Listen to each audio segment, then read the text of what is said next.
the price of entry is worth it for the screening tool, the most robust screening tool that I've ever used, and I've used a whole bunch of them.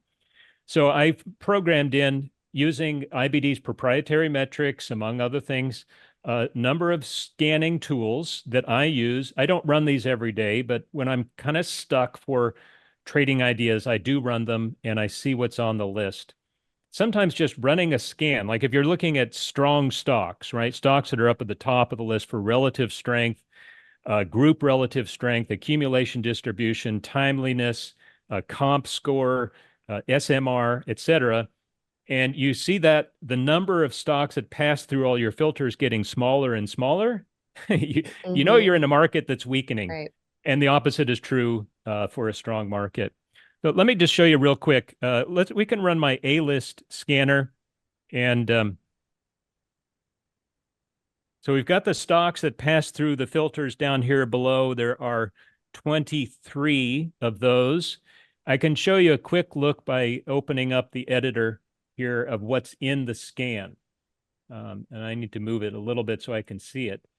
So we've got the EPS rating of over 80, our relative strength over 80, SMR, which is my favorite metric in IBD, sales, margins, increasing margins, especially accelerating sales, and return on equity. You've got those three things together, and that's pretty much what Warren Buffett calls a moat, right? Pricing power. You've got a very strong hedge. It's well-managed company, and the stuff that they sell is in favor with the market. So SMR of A, that's your best rating. Accumulation distribution, A or B. Are people more likely to, are they buying more shares than they're selling? Individual group relative strength, William O'Neill was big on this. Buy a strong stock in a strong sector. I want that at A. A comp rating over 90. 50-day moving average of volume, 500,000 shares per day, nothing illiquid here.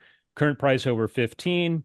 And then forward EPS earnings estimates, let's make those positive. So these are companies that are looking ahead to the future and saying, we're going to make more next quarter, next year, the year after than we are now. We want that. And then a timeliness technical rating of A.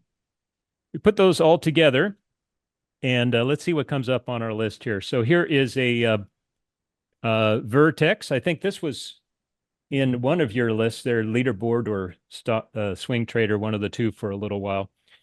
And I like this setup actually, because you're looking at an uptrending stock that is somewhere between support and resistance. Support down there around 34, resistance up at 40. You're kind of in the middle of the range. You're right at the 50-period moving average, and you're well above the 200-period moving average. And if you look over at the metrics in the left-hand column, you're going to see just a whole bunch of good stuff. So this is a software company. Software isn't on my list of Bs, but it is one of the sectors that's right now just breaking out to new all-time highs. It was a lagging sector. Now it's a leading sector, and there's some great plays in software. This is one of them. Right. And just to be clear, because there is another Vertex in the biotech area, VRTX. This is VERX. Yeah. Just for the audience. They love us to repeat the tickers. So just wanted to get that in there. And that's fine. And I'm not the only one that gets that confused. So it's helpful to have that clarification. Happens to the best of us. Yeah. Can we do a couple more? Do we have time? time? Go for it. Yeah. Okay. Give us a couple more. So ACI, also a software play. Don't know much about the company, but again, very nice looking chart.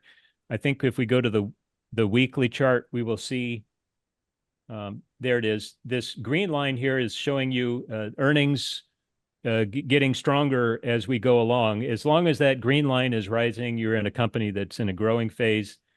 I know that William O'Neill used to overlay that earnings trend on top of the price chart. And his rule of thumb was that if the price of the stock was below the line, it was undervalued. If it was above the line, overvalued. I don't know if that applies to this weekly chart, but we are certainly under the line.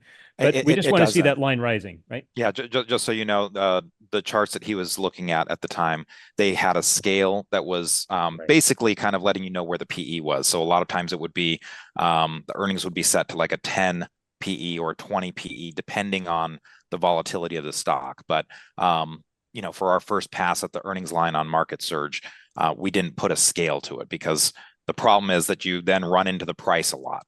So Right. most of the time you are going to see it below because we just moved it so it didn't it didn't get into the price action. Got it. And that's fine. You're really looking here at the trend. You just want that trend to be going higher. You can see from the weekly chart that it's in a 5-week base. You can see that reflected in the relative strength. It has kind of flattened out, but everything is rising. We're nowhere near the 200 period moving average. We tag the 50-week average. I guess that's what that is. It might be the 20 just a few weeks ago, 3 weeks ago, and we're just now pounding up against 50, which is going to be a ceiling going forward. And when that breaks, we should see a good leg higher. I like that one a lot. And let's see what the third one is hold on, I need to get a little more space down below. Oh yeah, Clearwater Analytics is one that I'm in, and I have it in my trend trade letter. So we're already long this one. This is a fintech play, and it's just banged up on new 52-week highs a couple of days ago. It's been consolidating sideways. It's above the 20 period moving average quite nicely. You've got the stacked MAs.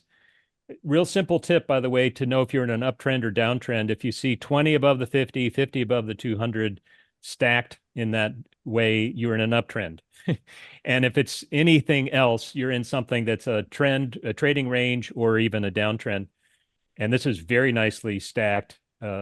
This one looks very good for, doesn't look like it's a buyable play right here, but if it does pull back, tags the 20 or even between the 20 and the 50, as it did a couple of weeks ago, that would be a nice buy. Keep an eye too on stochastics. That's the indicator there at the top. Best buys usually come when the stock's in an uptrend and the stochastics is dipped below 20. Here we're up above 80, so it's a little bit overbought, but we're just moving up our stop on this play until we get stopped out.